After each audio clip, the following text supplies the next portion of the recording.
Jumpa lagi dengan kelas teori pembangunan.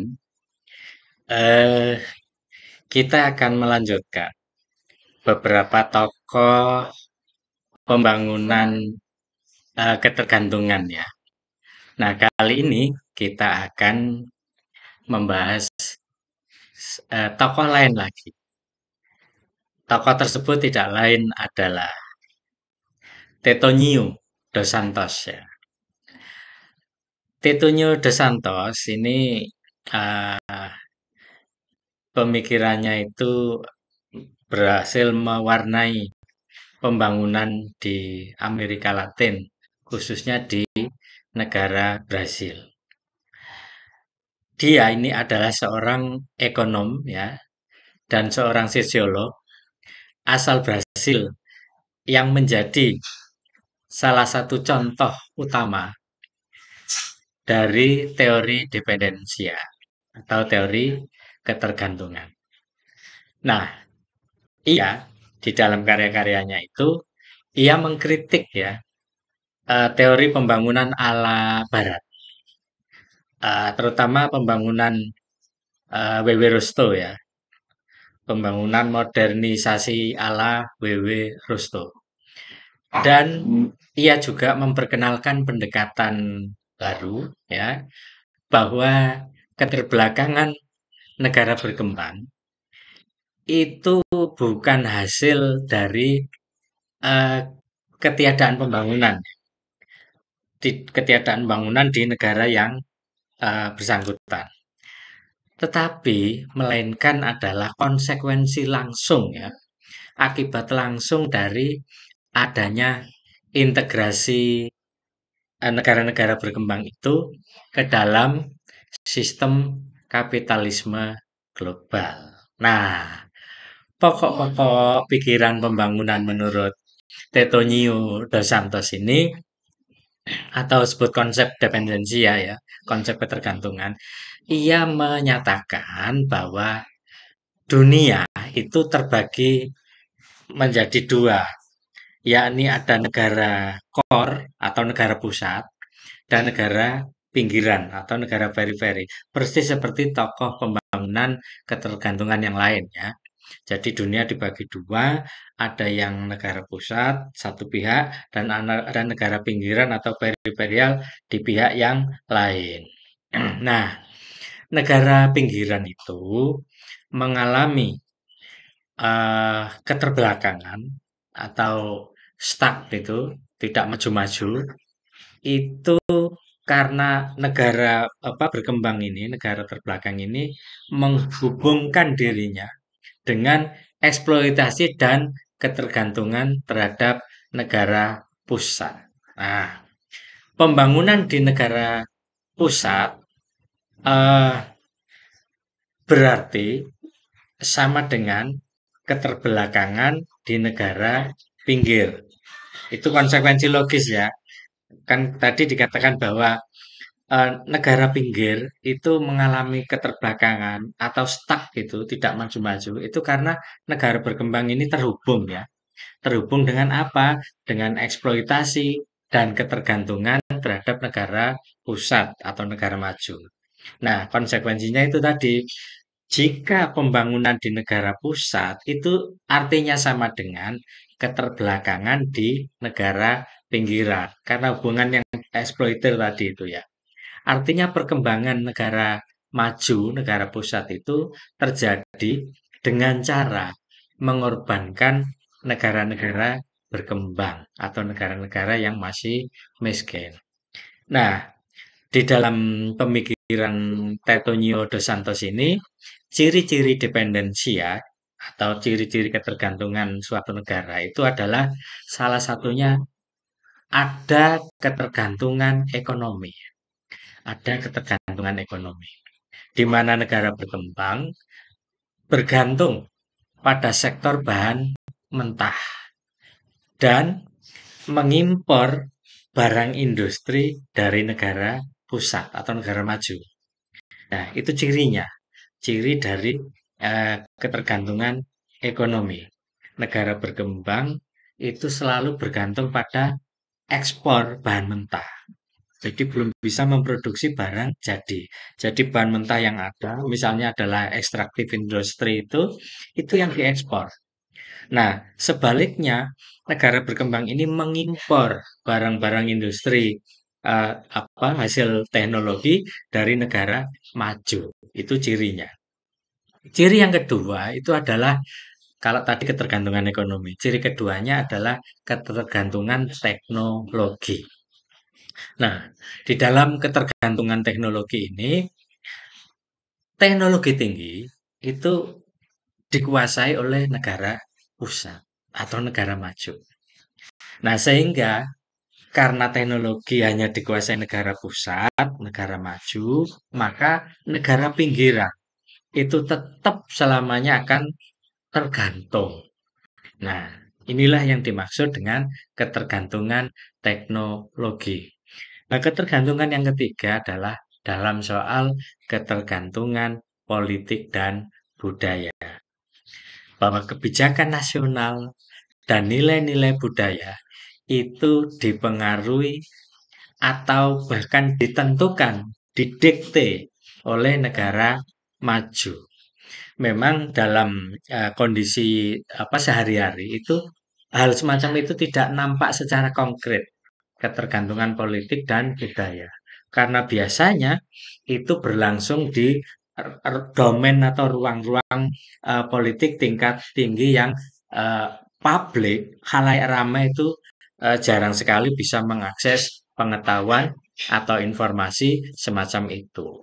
Nah, sehingga seringkali kebijakan nasional di suatu negara berkembang itu didikte atau dalam kalimat halusnya dirundingkan ya, dinegosiasikan ya, itu dengan negara pusat. Artinya negara pusat itu punya kemampuan untuk menegosiasikan kebijakan negara berkembang. Sehingga dalam hal politik inilah negara berkembang atau negara pinggir itu tergantung secara politik. Nah, bagaimana dengan ketergantungan budaya? Sama saja, cuman dalam soal ketergantungan budaya ini seringkali negara-negara pusat itu menggunakan pengaruhnya, baik melalui media, melalui kurikulum pendidikan, bahkan melalui para pemikir-pemikirnya yang memasukkan gagasan-gagasan melalui jurnal-jurnal ilmiahnya ya, atau bahkan lewat hiburan ya. Sehingga negara pinggir atau negara berkembang itu secara budaya itu memperoleh pengaruh yang teramat kuat dari negara maju.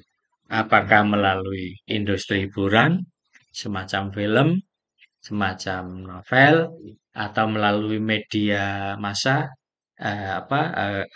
pop ya, media massa, melalui nilai-nilai pop itu yang diusung, juga bisa melalui kurikulum pendidikan. Nah, itulah ketergantungan yang ketiga, yakni ketergantungan politik dan budaya. Nah, menurut Tetonio dos Santos, hal semacam ini bisa dirubah dengan cara eh, mengurangi ketergantungan tadi.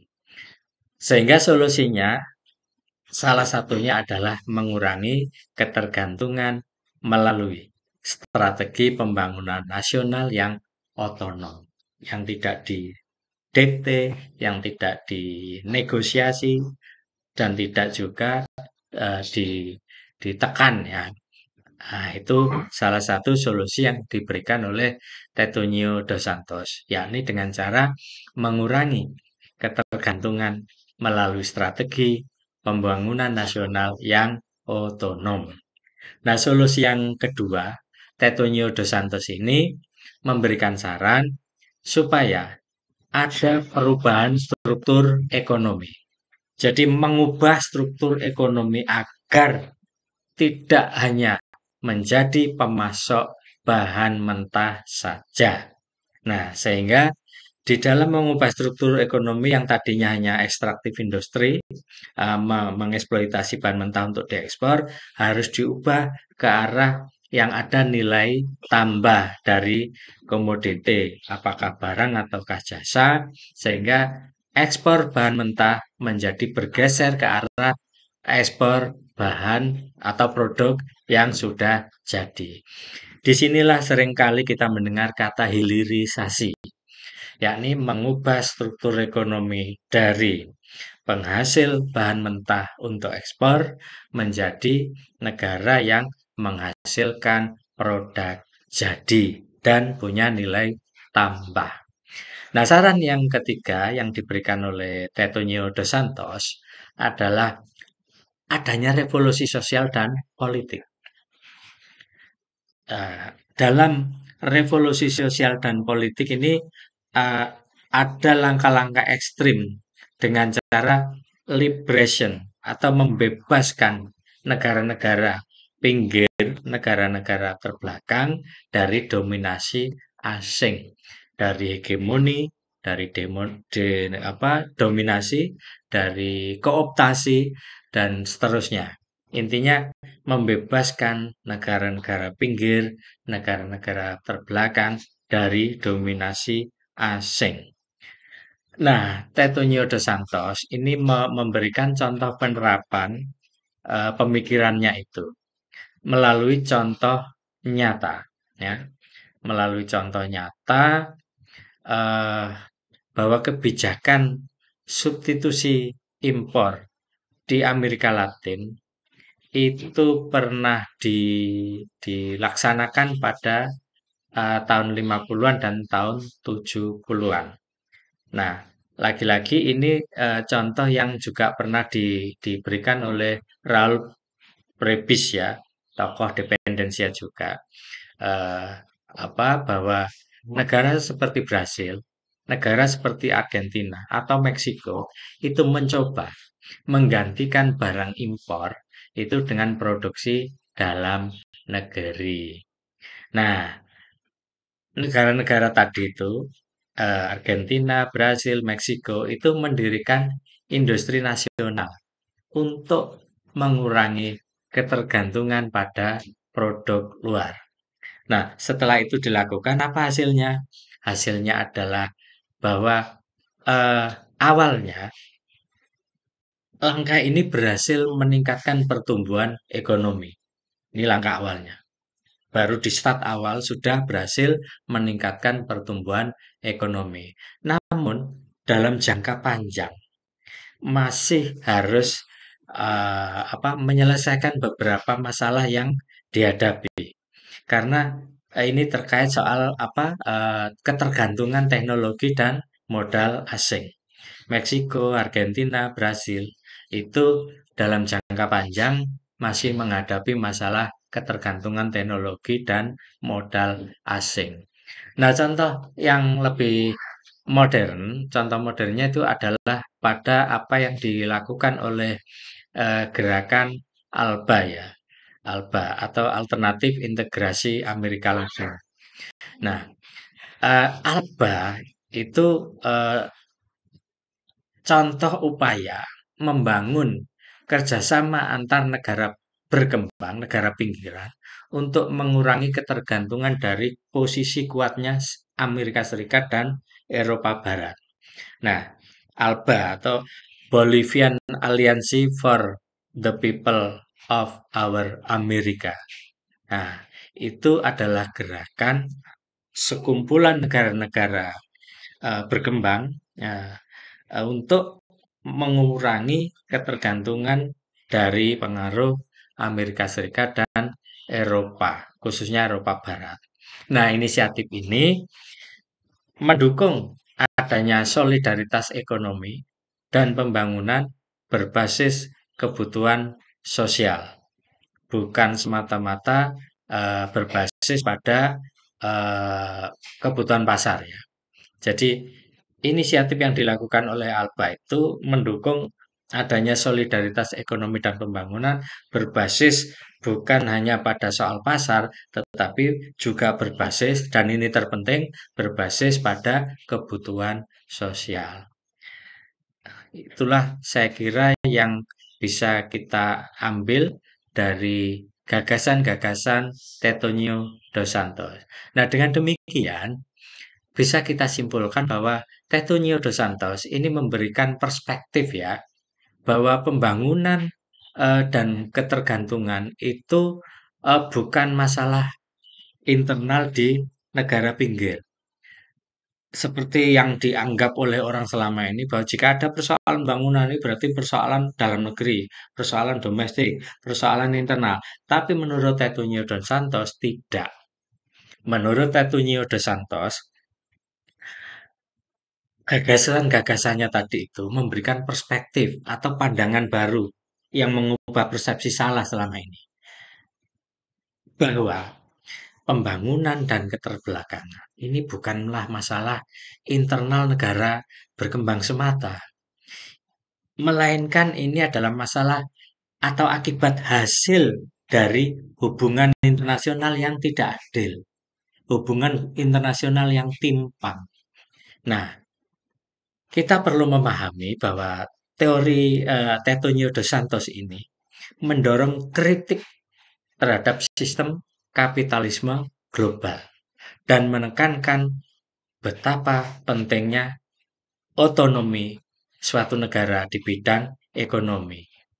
Otonomi ekonomi di negara-negara periferi atau negara-negara berkembang itu adalah sesuatu yang sangat amat penting dalam rangka menghadapi sistem kapitalisme global.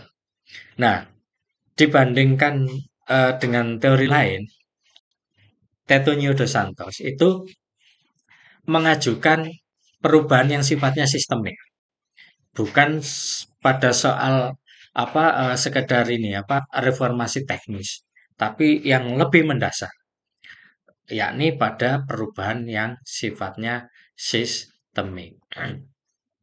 Nah, gagasan-gagasan Tetonio dos Santos ini eh, sama ya, sama dengan gagasan-gagasan yang diberikan oleh para tokoh teori pembangunan eh, dengan paradigma ketergantungan atau dependensia, eh, eh, apa semacam Raul Prebis tadi itu.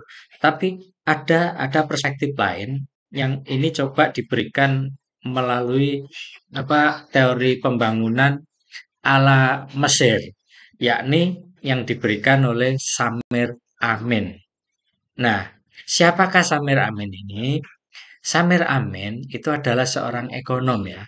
Dia adalah pemikir pembangunan asal Mesir yang menjadi salah satu tokoh penting dari teori dependensia dan teori sistem dunia. Nah, Samir Amin itu dikenal dengan gagasannya tentang the linking development. Jadi the linking development atau pembangunan yang terputus. Pembangunan yang terputus. Terputus dari apa? Dari sistem kapitalisme global. Sebagai syarat utama pembangunan sejati di negara-negara dunia ketiga. The linking, putuskan dari hubungan dengan sistem kapitalisme global. Pembangunan yang terputus atau the linking development. Nah, Samir Amin menekankan bahwa keterbelakangan negara-negara berkembang itu bukanlah hasil dari kegagalan internal. Lagi-lagi sama dengan yang diungkapkan oleh tokoh pembangunan dependensia yang lain. Jadi menurut Samir Amin, keterbelakangan negara-negara berkembang itu bukan hasil dari kegagalan internal, melainkan justru adalah akibat dari adanya struktur ketergantungan global yang menguntungkan negara-negara pusat. Nah, pokok-pokok pembangunan menurut Samir Amin itu salah satunya adalah ketergantungan struktur global ya. Lalu konsep the linking development. Kemudian yang ketiga adalah strategi pembangunan Samir Amin dan yang keempat apa itu kritik terhadap globalisasi. Nah, kita bahas satu persatu misalnya dalam soal ketergantungan dengan struktur global. Menurut Samir Amin, dunia ini terbagi dalam pusat dan pinggir. Sama ya dengan gagasan tokoh pembangunan yang lain. Jadi ada negara core, negara pusat, atau negara maju, ada negara periferial, atau negara pinggiran, negara berkembang atau miskin maksudnya. Satu itu. Lalu yang kedua, negara pusat itu mengkonstruksikan kekayaan teknologi dan produksi bernilai tambah yang tinggi. Jadi ini memang capaian yang diperoleh negara-negara pusat atau negara maju itu adalah karena mereka ini bangunan ekonominya itu berkonsentrasi. Konsentrasi fokus pada satu kekayaan, dua teknologi, dan yang ketiga pada nilai tambah yang tinggi. Di mana ketiga-tiganya ini tidak dimiliki oleh negara pinggir. Nah, itu konsep yang diberikan oleh Samir Amin. Lalu negara pinggiran, negara miskin, itu kemudian diseret ya di dalam pola produksi dan konsumsi yang mana yang menentukan itu adalah negara pusat.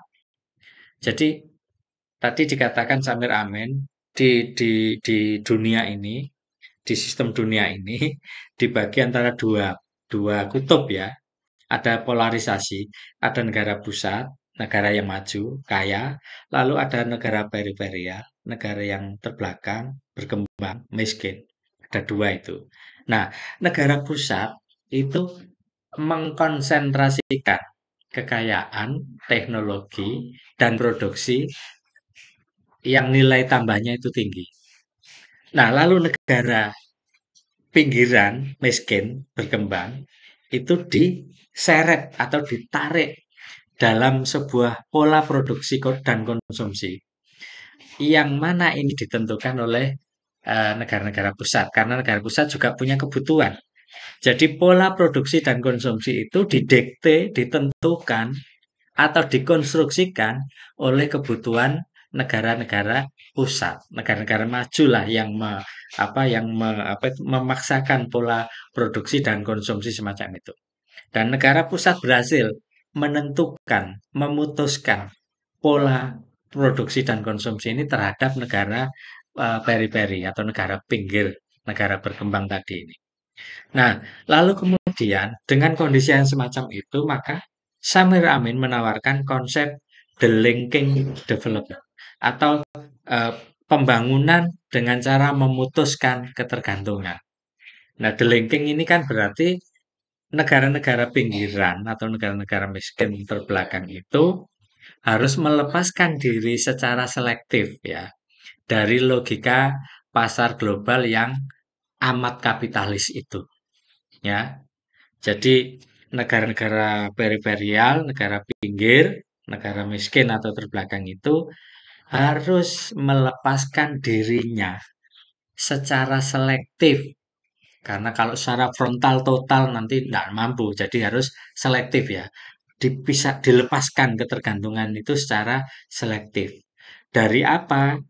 Di melepaskan dari logika pasar global yang kapitalis. Nah, nah, kenapa harus selektif? Tadi itu, karena negara very atau negara miskin terbelakang ini belum punya daya kemampuan. Sehingga disarankan oleh Samir Amin bukan isolasi total atau menutup diri gitu ya. Seperti kalau contoh hari ini adalah negara mana menutup diri, Kuba, Myanmar, dan silakan dicari yang lainnya. Bukan isolasi total, melainkan bisa menentukan prioritas pembangunan nasional itu sendiri tanpa tunduk pada kebutuhan negara maju. Nah, lalu berikutnya, negara itu harus mengembangkan pasar domestik. Nah, Samir Amin itu mengatakan bahwa negara miskin terbelakang, negara periferi itu, mbok ya kamu ini cobalah kamu kembangkan pasar domestikmu sendiri. Mengembangkan pasar domestik misalnya di bidang industri nasional. Lalu model produksi yang berorientasi pada kebutuhan rakyatmu, bukan untuk ekspor dulu. Prioritaskan kebutuhan rakyat. Artinya rakyat di dalam negeri itu adalah pasar juga. Jadi sebuah negara, terutama negara-negara periferial tadi, negara pinggiran miskin dan terbelakang itu, menurut Samir Amin, harus mengembangkan pasar domestik. Lalu kembangkan industri nasional. Bukan untuk dalam rangka ekspor dulu. Ketika sudah ada industri nasional, di mana industri nasional ini uh, berbasis pada produksi yang berorientasi pada kebutuhan rakyat, maka terbentuklah pasar domestik itu. Artinya jika kebutuhan rakyat itu dijadikan orientasi dalam memproduksi komoditas yang dihasilkan oleh industri nasional tadi, maka otomatis pasar domestik itu akan terbentuk. Nah, inilah yang dimaksud oleh Samir Amin dengan negara itu harus mengembangkan pasar domestik, industri nasional dan model produksi yang berorientasi pada kebutuhan rakyat, bukan pada kebutuhan ekspor terlebih dahulu. Nah, lalu strategi apa yang bisa diberikan oleh Samir Amin? Nah, ternyata Samir Amin ini memberikan strategi pembangunan dengan cara satu, yakni penguatan ekonomi nasional. Gimana caranya penguatan ekonomi nasional itu? Ya, dengan cara membangun industri dasar yang pertama. Industri dasar. Kalau di Indonesia dulu industri dasar itu ya industri pertanian sesuai dengan alamnya yang tradisional agraris itu. Nah, industri dasar itu harus dibangun terlebih dahulu. Lalu kemudian teknologi lokal. Nah, kalau Indonesia dulu adalah teknologi yang mendorong pertanian. Bukan teknologi tinggi, tetapi teknologi yang mengabdi pada kepentingan atau kebutuhan pertanian di Indonesia. Jadi tadi industri dasar suatu negara periferi, lalu teknologi yang sifatnya lokal dan terkait dengan industri dasar dari negara periferi tadi itu, lalu kemudian ciptakan kedaulatan pangan. Nah, Indonesia sudah pernah melewati tahap-tahap semacam itu. Pelita pertama, pembangunan 5 tahun pertama itu adalah membangun industri pertanian. Industri pertanian lalu kemudian disokong dengan teknologi lokal. Artinya teknologi yang mengabdi atau mendukung sektor pertanian. Lalu kemudian menciptakan kedaulatan pangan. Nah, menurut Samir Amin, jika itu dilakukan, maka langkah yang kedua adalah lakukan reformasi agraria, di mana langkah ini akan membebaskan petani dari eksploitasi para feodum. Feodum itu siapa? Tuan tanah, ya. Saya ulangi, reformasi agraria itu nanti akan membebaskan petani dari eksploitasi tanah dan eksploitasi pasar dunia, ya. Lalu yang ketiga, transformasi sosial, di mana dalam gerakan transformasi sosial ini, gerakan ini akan mendukung kelas pekerja, kelas proletar, kelas pekerja, kelas buruh, kelas karyawan, ya, yang selama ini kalau di Indonesia itu ya buruh, orang yang tidak punya alat produksi itu, ya karyawan, orang yang yang bukan owner, ya, bukan owner, ya itu karyawan atau buruh pekerja, ditambah dengan petani, ya. Kalau di Indonesia petani itu kan eh, semacam apa borjuasi kecil. Kalau Bung Karno menyebutnya adalah marhen gitu ya. Borjuasi kecil, dia punya alat produksi tetapi kecil. Nah, menurut Samir Amin, dengan adanya transformasi sosial, maka transformasi sosial ini akan mendukung kelas pekerja dan petani sebagai motor yang menggerakkan perubahan. Nah, kira-kira seperti itu yang di, disarankan oleh Samir Amin. Nah, Samir Amin ini juga memberikan kritik terhadap globalisasi, bahwa globalisasi itu bukanlah proses yang netral atau proses yang bebas nilai gitu, melainkan upaya untuk ekspansi imperialisme baru. Nah itu. Kalau dulu imperialisme dan kolonialisme yang lama itu mereka datangkan dengan pasukan, dengan senjata, lalu secara konkret, secara fisik menguasai teritorial, fisik geografi gitu. Nah, sekarang tidak. Globalisasi sebagai sistem itu bukanlah proses yang netral karena globalisasi atau penyatuan secara global sejagat disatukan dalam satu jagat ini adalah upaya atau cara untuk melakukan ekspansi imperialisme gaya baru yang yang ini akan memperparah apa itu ketidaksetaraan global, menambah ketimpangan atau ketidakadilan. Nah, organisasi seperti IMF, World Bank, UNDP, WTO, WTO itu memperkuat apa ketergantungan-ketergantungan semacam itu. Nah, esensinya bukanlah membantu pembangunan, tetapi justru menciptakan ketergantungan. Nah, contoh penerapan pembangunan yang melakukan ala-ala si Samir Amin itu bisa kita lihat pada contoh industrialisasi tertutup yang ada di Tanzania, di Afrika sana, di Tanzania ya, tahun 60-an ya. Waktu itu adalah eranya pemimpin si apa Julius Nyerere itu. Nah, Nyerere itu mengusung kebijakan yang intinya eh, sosialisme Afrika, gitu. Jadi pemimpin Julius Nyerere ya tahun 60-an itu mensondengkan atau mengusung kebijakan sosialisme Afrika, di mana kebijakan sosialisme Afrika ini mencoba melakukan pembangunan yang berbasis pada produksi nasional dan mengurangi ketergantungan pada pasar ekspor.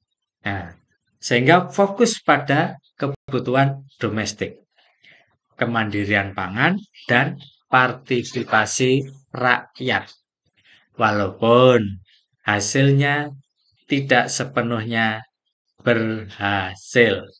Kenapa begitu? Karena banyak kendala teknis dan biasanya ini adalah direcoki ya, direcoki dengan tekanan internasional. Nah, sehingga kenapa supaya apa langkah-langkah merecoki atau tekanan-tekanan internasional itu bisa dihindari, Samir Amin menyarankan adanya delinking atau putuskan dengan hubungan internasional, tetapi secara selektif itu menurut si Samir Amin. Contoh konkret lain bisa kita ambilkan misalnya dari negaranya sang El Comandante, yakni Fidel Castro. Tentu saja ini adalah Anda yang punya apa rokok apa cerutu. Nah, dari Havana kita ambil contoh ini. Havana ibu kota Kuba ya.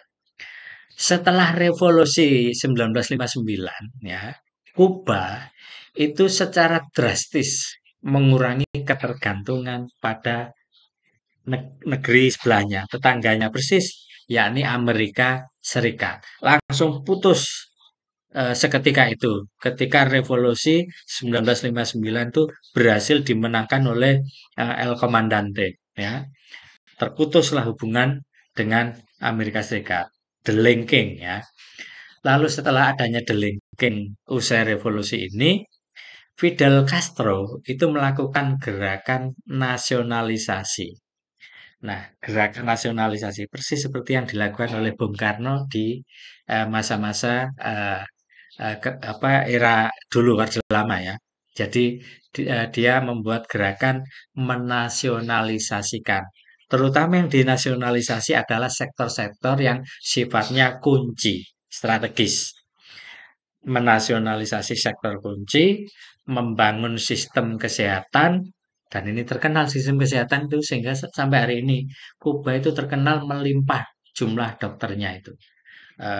Kapasitasnya sangat ini melimpah, bahkan bisa diekspor ini tenaga medis dari Kuba ini.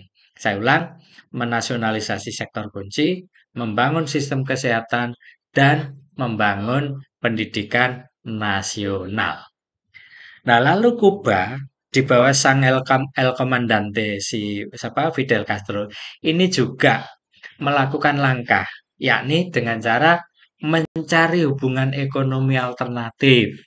Tadi kan sudah terputus tuh dari Amerika Serikat. The linking dengan Amerika Serikat, gantinya adalah dengan mencari hubungan ekonomi alternatif melalui kerjasama selatan-selatan. Artinya El Comandante itu dengan memutuskan hubungan dengan negeri pionirnya kapitalis atau Amerika Serikat itu diputuskan lalu gantinya alternatifnya adalah dengan membangun hubungan baru kerjasama ekonomi kawasan negeri-negeri berkembang atau kawasan selatan-selatan yang seringkali dikenal dengan 3A itu Asia, Afrika, Amerika Latin. Negara-negara di kawasan Asia, Afrika, dan Amerika Latin, di mana mayoritas dari mereka adalah negara periferi atau negara miskin. Seringkali disebut negara selatan-selatan. Contohnya mana? Contohnya adalah membangun kerjasama dengan kalau Afrika dengan Angola, ya. Kalau yang di Asia itu kerjasama dengan Vietnam. Lalu yang di Amerika Latin dengan Venezuela. Ah, inilah yang oleh si siapa Samir Amin ya eh, kerjasama dengan negara-negara selatan sebagai pengganti karena sudah melakukan the linking dengan Amerika Serikat usai revolusi berhasil dimenangkan pada 1959. Nah, pemikiran Samir Amin ini jika kita bandingkan dengan pemikiran tokoh-tokoh dependensia yang lain, itu bisa kita lihat pada misalnya dalam soal teori utama ya. Teori utama Samir Amin itu the linking sama ya. Terus ada pusat, ada pinggiran. Sementara Tetonio dos Santos itu model ketergantungan klasik atau classical dependensia ya. Lalu Andre Gunther Frank yang juga tokoh dependensia itu teori utamanya itu development of underdevelopment. Jadi pembangunan dari yang apa ya bahasa Indonesia kok sulit ya under development of underdevelopment artinya pembangunan dari negara-negara yang belum bangun ya negara-negara yang masih terbelakang jadi development of underdevelopment itu eh, si Andre Gunther Frank lalu kalau yang dicetuskan si siapa Fernando Henrik Cardoso itu teori utamanya adalah dependensia reformis ya. Jadi Samir Amin itu the linking, pusat pinggiran. Kalau Tetonio dos Santos itu dependensia klasik, Andre Gunther Frank itu development of underdevelopment. Kalau Fernando Henrik Cardoso itu adalah dependensia reformis. Nah, dalam soal Apa sajakah penyebab keterbelakangan? Itu kalau menurut Samir Amin, itu penyebab keterbelakangan itu karena adanya integrasi yang sifatnya subordinatif. Subordinatif dalam kapitalisme global, di mana negara pinggiran yang menjadi subordinat, ya, yang ditentukan didikte oleh negara pusat.